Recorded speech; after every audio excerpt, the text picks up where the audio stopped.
All right, listeners, welcome back to Talk Tickers. We usually break down those earnings calls, but today we're taking a break from the spreadsheets and diving into something a little different. Definitely different, yeah. You could say that. Think of it as stepping away from the ticker tape for a bit.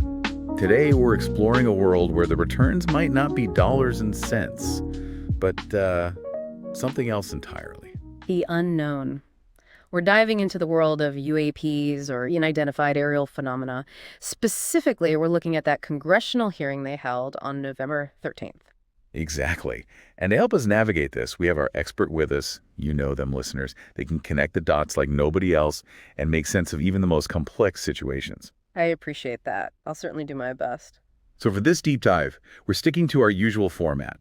A clear summary of the hearing, some of the juiciest details we found, and then, of course, our attempt to figure out what it all means. Should be interesting. To set the stage a bit, Congress has been increasingly interested in UAPs lately.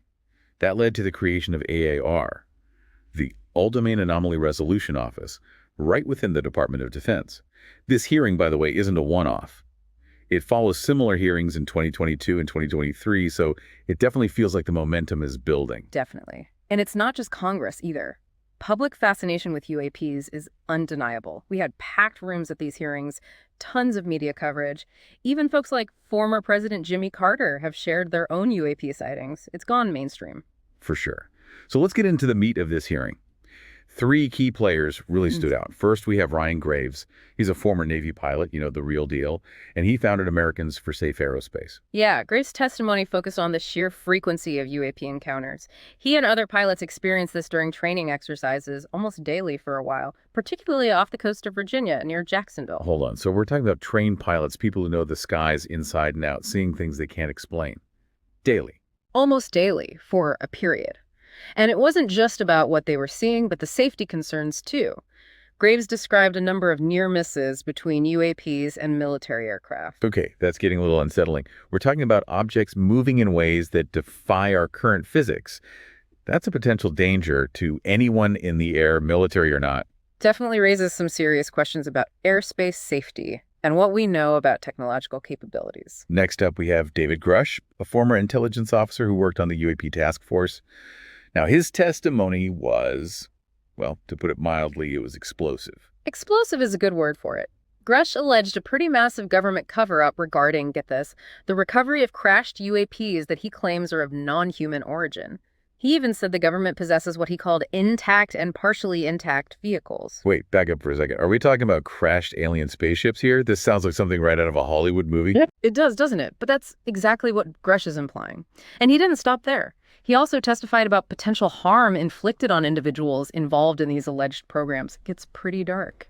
Okay, so we have a former Navy pilot reporting frequent, unexplainable encounters, a former intelligence officer alleging a massive cover-up, and, oh yeah, our third key player, Commander David Fravor. You might remember him from the Tic Tac UAP incident back in 2004. Oh, the Tic Tac. That's one for the books. Fravor's encounter is probably one of the most well-documented UAP sightings out there. He was on a routine training mission off the coast of California with his wingman when they spotted this weird Tic Tac-shaped object just hovering over the water. And it wasn't just a visual sighting, right? I remember hearing about this. It was picked up on radar, too. You got it. Multiple radar systems, actually. And the thing displayed some insane maneuverability. I'm talking about accelerating and disappearing in ways that nobody could explain.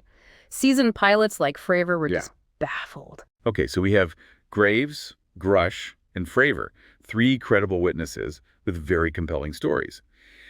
What strikes me is how different their testimonies are from the official statements coming out of the government. It's like they're living in two completely different realities. Exactly. You have Sean Kirkpatrick. He's the director of AARO, by the way. That's the department within the DoD that investigates these phenomena. And he stated repeatedly that there's no evidence of extraterrestrial activity. But how can they say that with so many unexplained sightings, especially from such credible sources?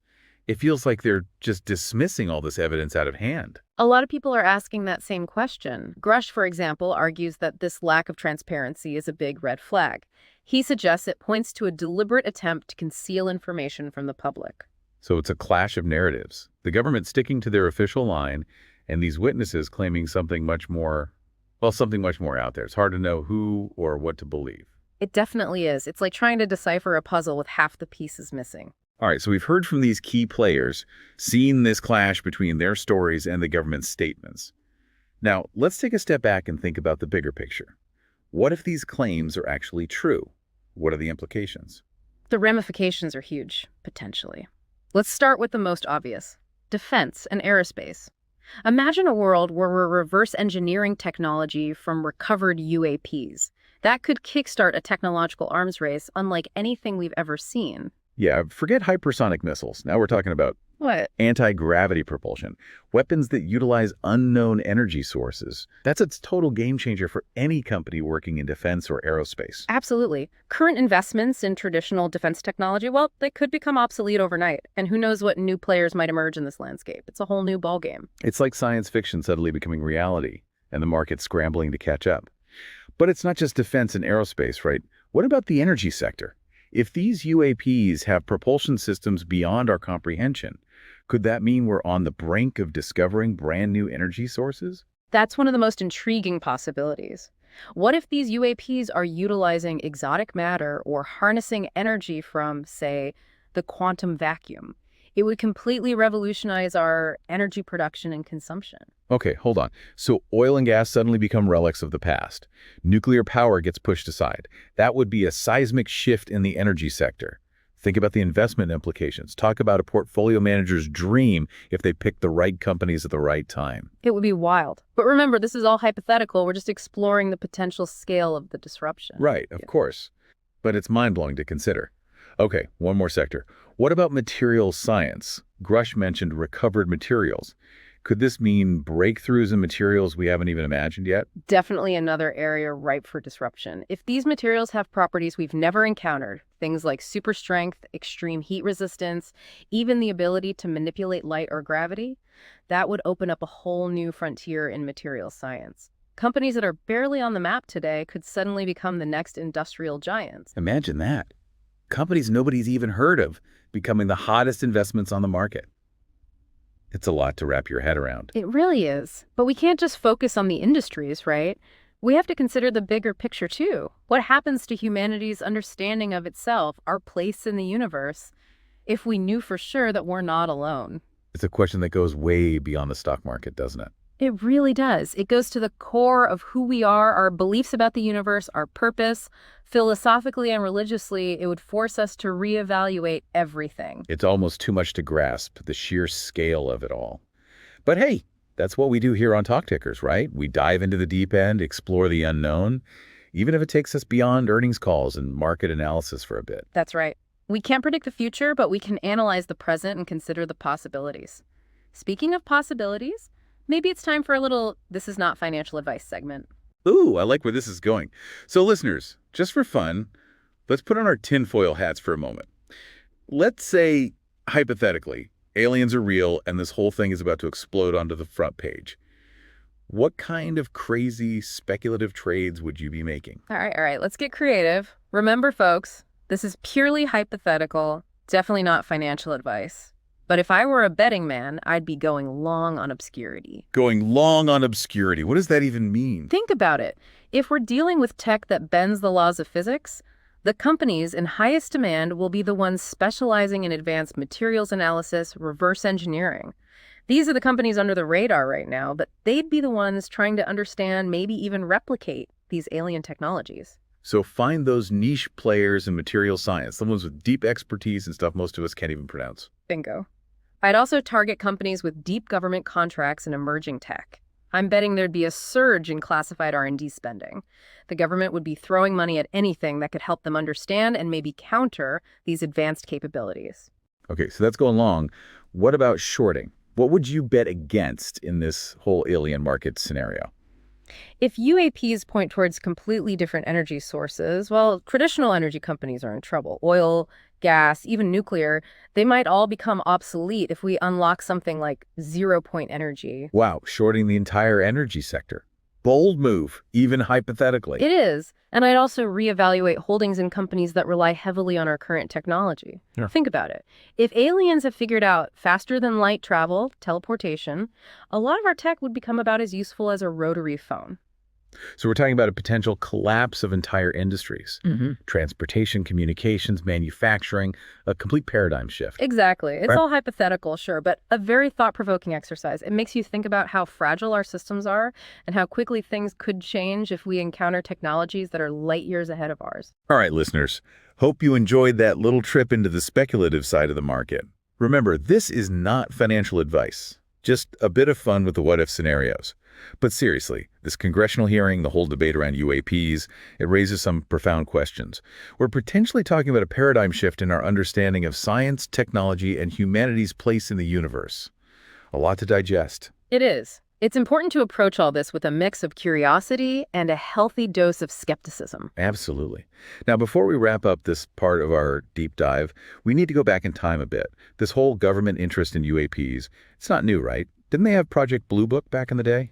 Project Blue Book. Yeah, that ran from 1952 to 1969. It was one of the most extensive official investigations into UFOs. They investigated over 12,000 sightings. And most of those were explained away as weather balloons or misidentified aircraft, right? A lot of them were, yeah. But there was a whole category for unexplained sightings, too. Cases where they just couldn't figure out what people were seeing. And this is where things get interesting. I've heard some argue that Project Blue Book wasn't really about understanding UFOs, but more about debunking them, that it was all about controlling the narrative. That's a common theory among UAP researchers. They point to inconsistencies in the data, allegations of witness intimidation, and a general lack of transparency. They see it as an attempt to suppress information that didn't fit the official narrative. So a cover-up from the start, trying to downplay anything that might challenge the status quo. That's the theory. And it raises the question, what happened after Project Blue Book ended in 1969? Did the government just drop the whole UFO thing? Not exactly. While official programs like Blue Book were shut down, there's a lot of chatter about UAP interest continuing, but within certain government and intelligence circles. Rumors of classified programs running in the shadows, collecting data, maybe even recovering materials from crash sites. It's murky territory. Wait a minute, shadow programs. Are we stepping into the realm of conspiracy theories here? It's a fine line, for sure. Some claims are definitely out there. But we also have credible individuals, former government officials even, who have suggested that these unauthorized programs do exist. Okay, so let's talk about some of those more credible claims. You mentioned something called the Admiral Wilson Memo earlier. What's that all about? The Admiral Wilson Memo is a document that allegedly surfaced a few years back, around 2019.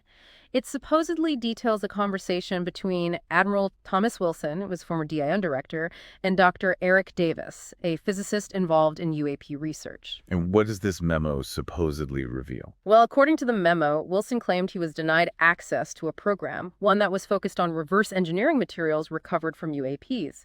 He suggested this program was being run outside of normal government channels, maybe even by a private contractor. Hold on. A secret program potentially dealing with alien technology run by a private company. It's huge if it's... It would be a major revelation. It would support the idea that the government's been keeping information about UAPs under wraps, maybe even collaborating with private entities to exploit this technology. A lot of questions there. But is this memo even authentic? Has anyone actually verified it? That's the tricky part. The authenticity of the memo is hotly debated. Some believe it's genuine, others think it's a hoax. But even if it's fake, the fact that it exists, that it's being discussed within these circles, is significant in itself. It shows that there's a deep mistrust of the government, a belief that they're not being straight with the public about what they know. Exactly. And that distrust is fueled by things like whistleblower accounts, like the testimony we heard from David Grusch at this recent hearing. Right. Grusch's claims about a cover-up definitely add fuel to that fire. But even putting that aside, the sheer volume of UAP sightings over the years is hard to ignore. We're not talking about a handful of isolated incidents. Definitely not. We're talking about trained observers, military pilots, radar operators, people who know what they're looking at, reporting things they can't explain. And then you have those videos the Pentagon released, the ones showing these objects moving in ways that just defy our current understanding of physics. Those videos were pretty compelling. The fact that they came directly from the government lent a certain level of credibility to the whole UAP phenomenon. It's like they accidentally confirmed what they were trying to deny. So what's the bottom line here? We've got decades of UAP sightings, rumors of secret programs, whistleblower testimony, and official government statements that a lot of people find unconvincing. Yeah. It's a messy picture. Where do we go from here? that's the challenge, isn't it? For Congress, the intelligence community, for all of us. We need a thorough, transparent investigation into this phenomena. We need to separate fact from fiction, corroborate witness testimony, and analyze the data with an open mind. But how do we do that when secrecy is so ingrained and the potential for disinformation is so high? It's like solving a puzzle with half the pieces missing. It's a daunting task, no doubt, but it's essential. We need to establish clear reporting procedures, protect whistleblowers, and create a system for data sharing and analysis that goes beyond the usual silos of government and intelligence agencies. We need a new approach. An approach that acknowledges the complexity of this issue, the potential impact it could have on our world. We need to move past the fear and the stigma surrounding UAPs and approach this with a scientific mindset, an open mind. Exactly. It's like we're standing on the edge of a new frontier, one that could challenge everything we thought we knew about the universe and our place in it. A frontier with immense potential and a whole lot of uncertainty. How we choose to explore it will determine the course of our future. All right, listeners, that was a lot to take in, I know. We've covered the history of UAP investigations, that recent congressional hearing with its explosive allegations, explored the possible consequences from industrial upheaval to, well, the potential philosophical and societal earthquake if we knew for sure we weren't alone. It's a lot to process. And don't forget that little detour into hypothetical trading. Always fun to play with those what-if scenarios, right? Right. Purely for entertainment, of course. Definitely not financial advice. But all jokes aside, this topic deserves our attention. It's a story that's still unfolding, and we'll be here to help you make sense of it as new information comes out. Stay tuned, folks. Okay, we've covered a lot of ground here. But what stood out to you as the most important takeaway from all this? You know, for me, it's the momentum toward transparency. The fact that we're even having these congressional hearings with witnesses testifying under oath about UAP encounters and alleged cover-ups, it's a huge shift. I agree. For decades, this whole topic was basically taboo, something to be ridiculed.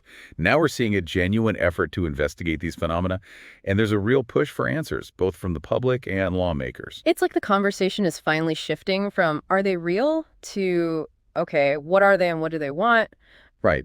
But we're not quite there yet. There's still a lot of resistance to this whole transparency thing. Yeah. Why is there still so much pushback from certain parts of the government and the intelligence community? What are they so afraid of? It's complicated. Probably multiple factors at play. One possibility is a genuine concern for national security. If we're talking about technology light years ahead of our own, there's a valid reason to keep that information classified. Can't let potential adversaries get their hands on it. Makes sense, but doesn't that create a situation where the lack of transparency itself becomes a risk? If pilots are encountering UAPs and there's no clear way to report those encounters, it could lead to miscalculations, even accidents. It's like a self-fulfilling prophecy. You're absolutely right. The current system of secrecy and compartmentalization might actually be making things more dangerous. It's a tough balancing act for lawmakers trying to balance transparency with security concerns. And then there's the issue of public trust. When the government keeps denying or downplaying evidence, it erodes people's confidence and just fuels those conspiracy theories. It's like they're creating the very problem they're trying to avoid. Exactly. Transparency is key to building trust. And when you're dealing with something as potentially world-changing as UAPs, the public deserves to know what's going on. We're all in this together, right? Right. So if we are moving towards more transparency, what are the next steps? What should we be looking for in the coming months and years?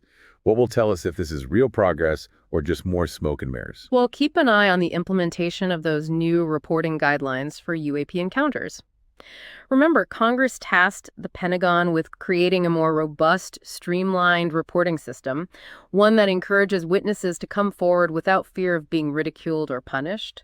That's crucial, especially for pilots, both military and commercial, who might be hesitant to report UAP sightings because of the stigma. Imagine seeing something that breaks the laws of physics and then having to report that to your superiors.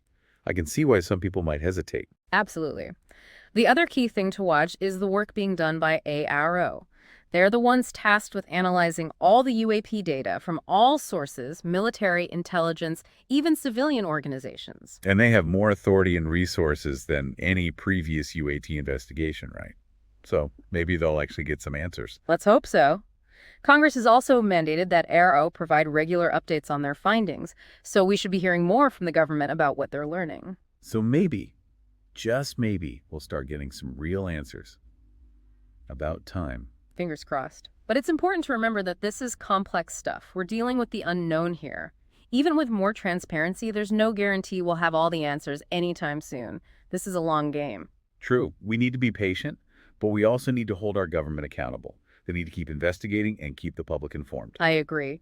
The pursuit of knowledge and understanding should be the top priority, especially when it comes to something as potentially significant as UAPs. Okay, it's time for our final thought. After this deep dive into the world of UAPs, what's the one thing you want our listeners to ponder?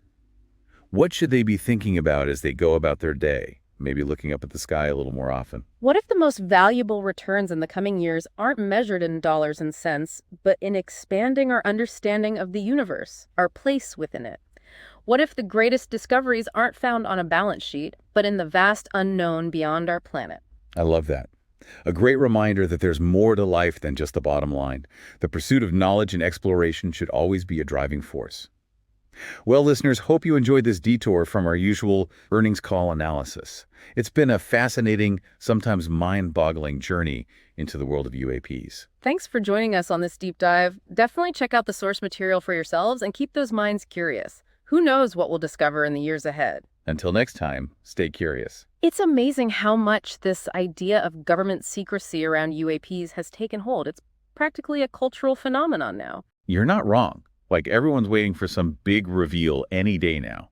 But even if we ignore that, the history of UAP investigations is fascinating in its own right. Oh, absolutely. And it helps us understand this current debate. You mentioned Project Blue Book earlier. Yeah, wasn't that one of the first big government investigations into UFOs? Exactly. It ran from 1952 to 1969. The Air Force really tried to figure out what was going on with these UFO sightings. They investigated over 12,000 reports. Most of them ended up being explainable things like weather balloons, misidentified aircraft, that kind of thing. But not all of them, right? Right. A small percentage remained unexplained even after they looked into them. And this is where things get a little controversial. Some people argue that Project Blue Book wasn't really about understanding UFOs, but more about debunking them. Really? Like a damage control operation. That's the theory. They say the project was all about controlling the narrative, making sure nothing got out that could challenge the official explanation. They point to inconsistencies in the data, allegations of witness intimidation, a lack of transparency. They see it as a deliberate attempt to bury information. So a cover-up from the beginning. Yeah, Try and keep a lid on anything that might rock the boat. that's what a lot of UAP researchers believe. Okay, so let's say for a second that that's true. What happened when Project Blue Book shut down in 1969? Did the government just stop looking into UFOs? Not exactly. They shut down the official programs like Blue Book, sure, but there's some evidence that interest in UAPs continued, just not publicly. There are all these rumors about classified programs operating behind the scenes, collecting data, maybe even retrieving materials from crash sites. It gets pretty murky. Hold on, shadow programs. That sounds like we're going down a conspiracy theory rabbit hole. It's important to be careful to distinguish between speculation and credible evidence. Some of the claims out there are definitely out there. But we also have some pretty credible people, former government officials included, who've said these unauthorized programs exist. Okay, so let's talk about some of those more credible claims. You mentioned the Admiral Wilson memo before. Remind us what that's all about. The Admiral Wilson memo is a document that supposedly came out in 2019. It claims to be a record of a conversation between Admiral Thomas Wilson, who used to be the director of the Defense Intelligence Agency, and Dr. Eric Davis, a physicist who's been involved in UAP research for years. And what does this memo say? According to the memo, Admiral Wilson said he was denied access to a program that was focused on reverse engineering recovered UAP materials. He implied that the program was being run outside of normal government oversight, maybe by a private contractor. Wait a minute. So we're talking about a secret program, maybe involving alien technology, being run by a private company. That's good. That's a big deal if it's true. It would be a huge bombshell. It would basically confirm what a lot of people have suspected for years, that the government's been hiding information about UAPs and maybe working with private companies to use alien technology. Lots of unanswered questions there. But how do we know this memo is even real? Has anyone confirmed its authenticity?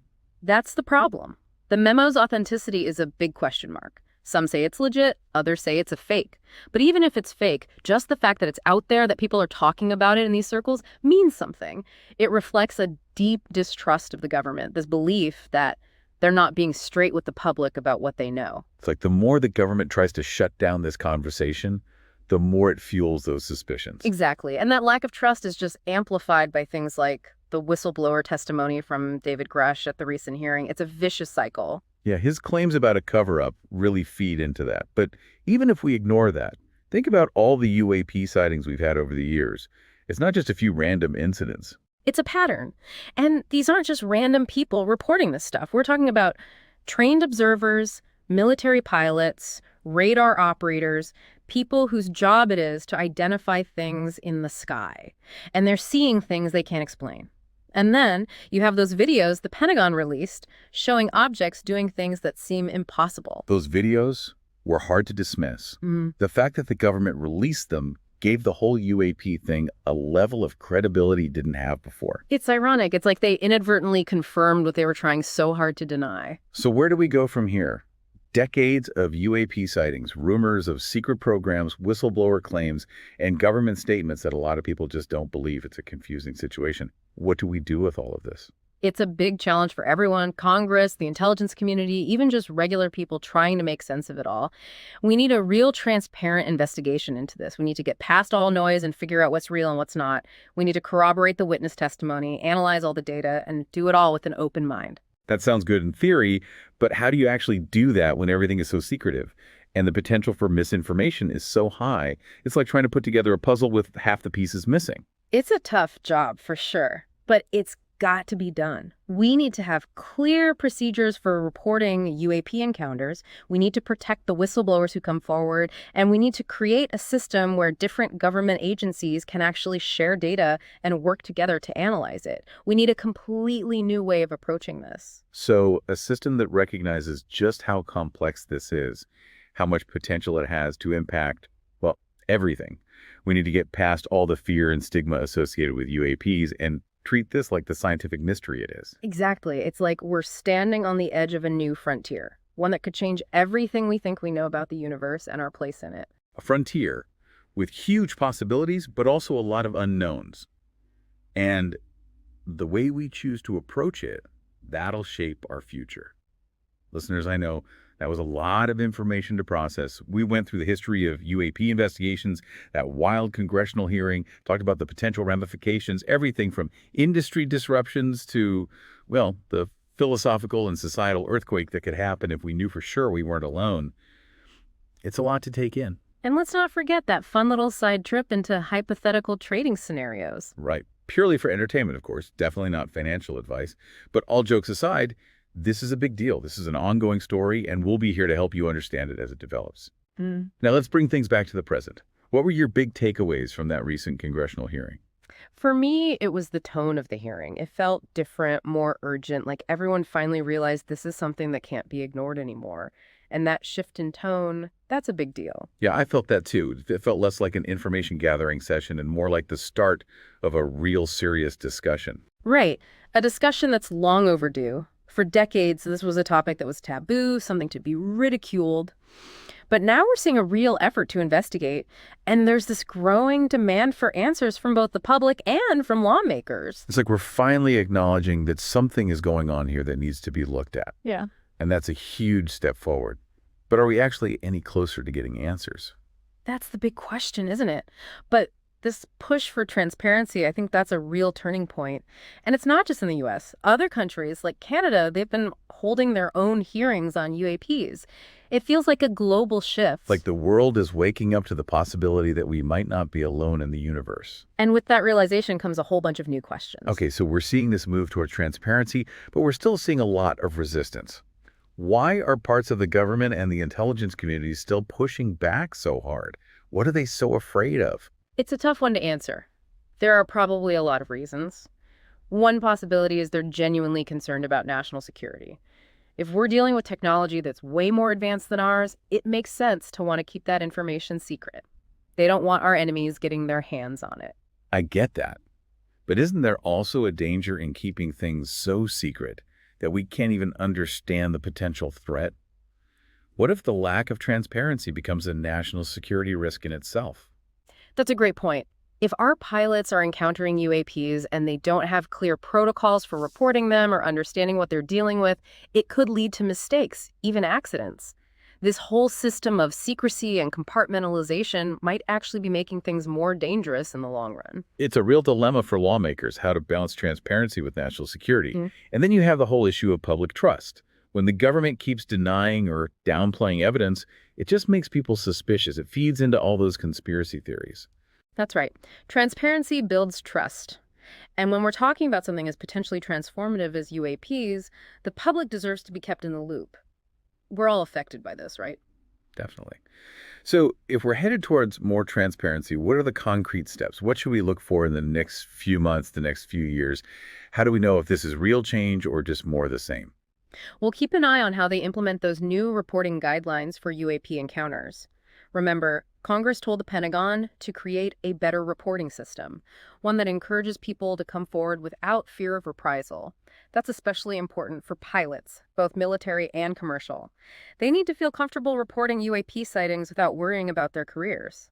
Yeah, imagine seeing something that defies the laws of physics and then trying to explain it to your boss. Yeah, I can see why people would hesitate. absolutely. The other thing to watch is LARO, the All-Domain Anomaly Resolution Office. They're the ones sifting through all the UAP data from every source imaginable. Military intelligence, civilian organizations, you name it. And they have more resources and authority than anyone who's investigated this before. Maybe they'll actually find something. Here's hoping. Congress also said they have to give regular updates on their findings, so we should be hearing more from the government about what they're learning. So maybe, just maybe, some real answers are on the horizon. We can only hope. But we can't forget how complex this all is. We're dealing with the unknown here. Even if we get more transparency, it doesn't mean we'll have all the answers right away. This is a marathon, not a sprint. Good point. Patience is key, but we need to hold our government accountable. Keep investigating, keep us informed. I agree completely. Knowledge and understanding, that's what we should be striving for, especially when it comes to something as potentially significant as UAPs. Okay, time for our final thought. After this deep dive, after all we've learned, what's the one thing you want our listeners to walk away with? What should they think about as they go about their day? Maybe look up at the sky with fresh eyes. Here's something to consider. What if the biggest returns on investment in the years to come aren't about money, but about expanding our understanding of the universe, our place in it? What if the most important discoveries aren't found on a balance sheet, but in the vast, unknown expanse beyond our planet? Wow, that's a beautiful thought. It reminds us that there's so much more to life than just the bottom line. Knowledge and exploration, those are the things that really matter. Exactly. We live in a time of amazing discoveries, incredible change. And as we keep exploring the universe, we need to be both curious and skeptical. Who knows what we might find if we're open to the possibilities? Well said. Listeners, I hope you enjoyed this deep dive. It's been fascinating, and I hope it sparked your curiosity. Join us next time as we continue exploring the frontiers of knowledge and understanding. Until then, stay curious. It really does feel like something's changing, doesn't it? Like we can't just sweep this under the rug anymore. Definitely feels that way, yeah. The Right. conversations are changing, and it's happening everywhere in Congress and the media, even just among regular people. Right. UAPs are suddenly a hot topic. Yeah. But let's be real. There are still plenty of people who think this is all a bunch of nonsense. Oh, yeah, there's still a stigma, for sure. But I think it's starting to fade a bit. Right. As more credible people come forward, as we get more evidence, it's getting harder to just dismiss it all. And that's where the whole transparency thing comes in. When people feel like they're being kept in the dark, that's when the conspiracy theories run wild. 100%. Transparency is essential. It's about building trust. It's about making sure people have access to information that could directly affect their lives.